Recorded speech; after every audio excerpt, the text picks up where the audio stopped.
Good morning, brothers and sisters. This week we have walked through restoration, cleansing, reassurance, activation, and learning how to guard what God has begun. But as we move into this weekend, the scripture prepares us for something that many believers don't necessarily expect, and that is after growth comes testing. Not because God is distant, but because he is strengthening what he has built. And one of the greatest threats during this stage is not obvious rebellion, it is that subtle unbelief. In Mark chapter 9, the word of God tells us, I believe, help my unbelief. Now, unbelief is not always loud defiance. Sometimes it can sound like, I know God can, but I'm not sure he will for me. I want to trust God, but I still feel afraid. I believe, but I'm just preparing to be disappointed because I don't think this is going to come through. Unbelief, oh glory. Unbelief, it often just hides behind this layer of caution or overthinking or even that emotional self protection. So, unbelief is not just doubting God's power, it's hesitating to rely on his character. And when we hesitate to rely on his character, then we pray, but we're still planning for the failure. Oh, have you been there? Huh.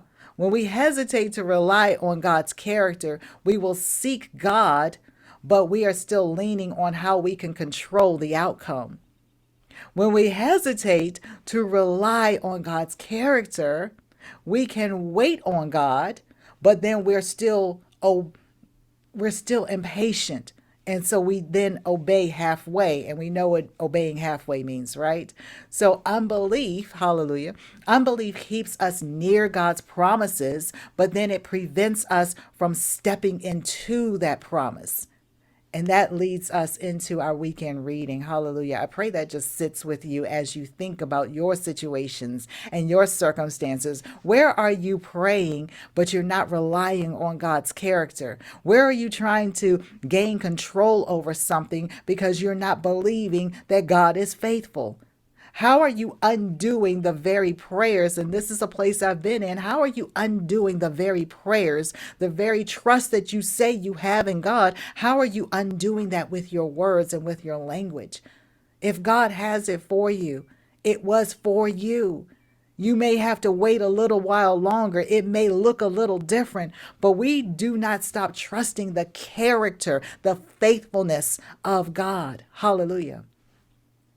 On Saturday, we read Leviticus chapter 22 and 23. And this is God, hallelujah, establishing this rhythm of worship, this rhythm of sacred time. And so Leviticus chapters 22 and 23, it just teaches us how faith is sustained through intentional remembrance. So these feasts, they were not just rituals for God, they were reminders for the people.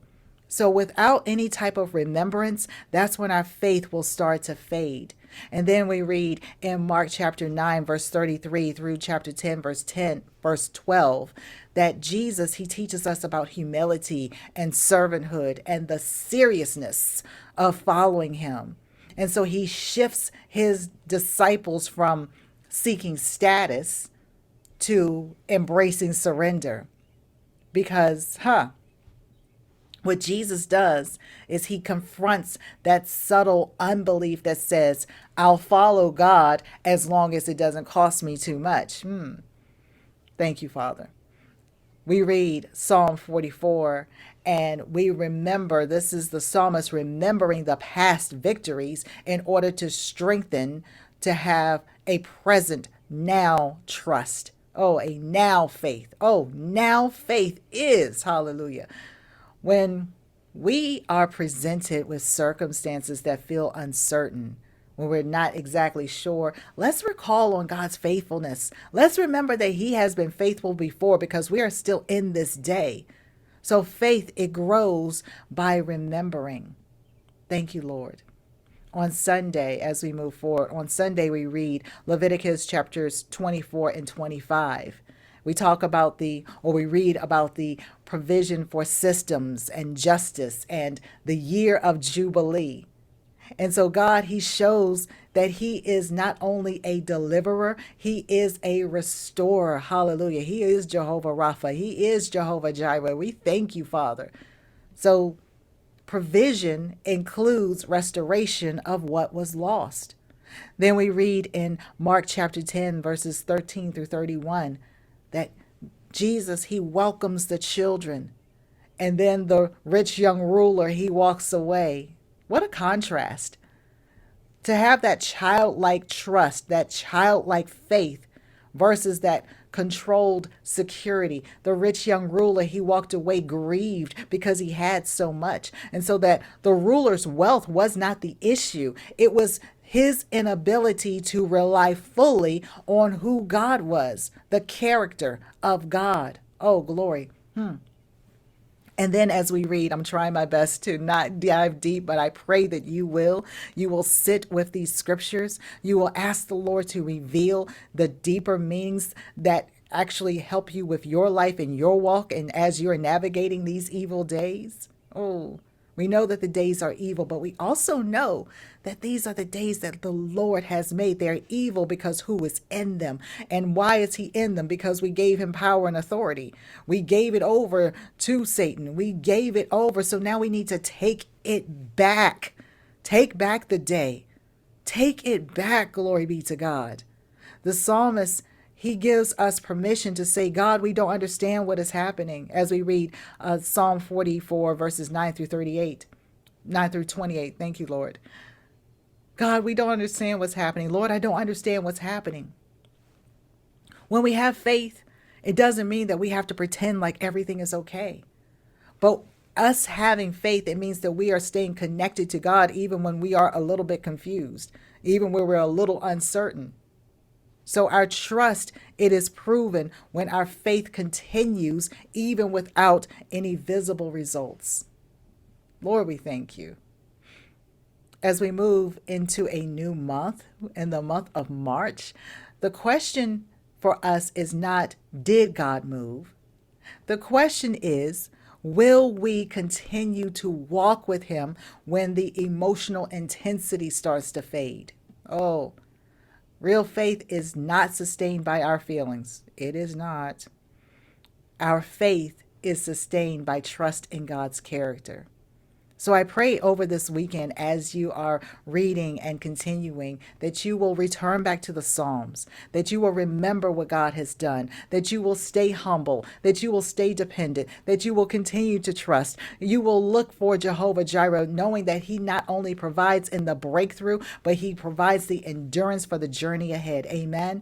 Amen. We thank you, Abba Father. We thank you that you have given us not a spirit of fear, but a spirit of power and of love and of a sound mind. Father, we thank you that we can take every thought captive and teach it to be obedient to Christ Jesus. We thank you, Abba Father, that we will not be anxious for anything, that we will have the peace of God, that you will guard our hearts and our minds in Christ Jesus. We thank you, Father, as we're coming before you, as we're laying it all down. Father, we are just grateful for everything. We thank you for everything that you have revealed this week. We thank you for everything that you have restored in us this week. So, Lord, as your word declares, you have not given us a spirit of fear, but of power, of love, and a sound mind. So in the mighty name of Jesus, we are breaking that hold of anxiety that has kept our hearts overwhelmed.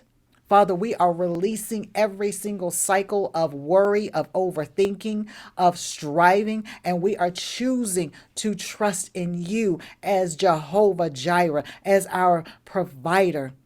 Father, we are surrendering. We are surrendering those unbeneficial toxic habits, those unbeneficial and toxic responses, any of our coping mechanisms, anything that is pulling us away from your presence, Abba Father. We surrender it right now. So, Father, strengthen us to walk with you, to walk in a new rhythm of obedience, to walk in a new rhythm of discipline, to walk in a new rhythm of dependence on you. We thank you, Lord. We declare right now that we will not return to what you have brought us out of. We will choose peace. We will choose faith. We will choose obedience. We will choose to trust in you because we have decided to follow Jesus and we're not turning back. Oh, Holy Spirit, activate within us that courage to continue walking forward. Give us the clarity. Guard our hearts and our minds with your peace. We thank you, Abba Father. Oh, we thank you, Lord. We receive your provision. We receive your strength. We receive your presence for these days ahead. And we thank you and we give you the glory and the honor in the mighty name of Jesus. Amen, amen, and amen. We are not ruled by fear. We are not controlled by anxiety. We are not trapped in those old patterns. We are trusting the Lord who provides. We will walk in faith. We will walk in peace. We will walk in obedience in the mighty name of Jesus. Amen. Amen. God bless you, men and women of God. I look forward to seeing you all on Monday at 5:30 a.m.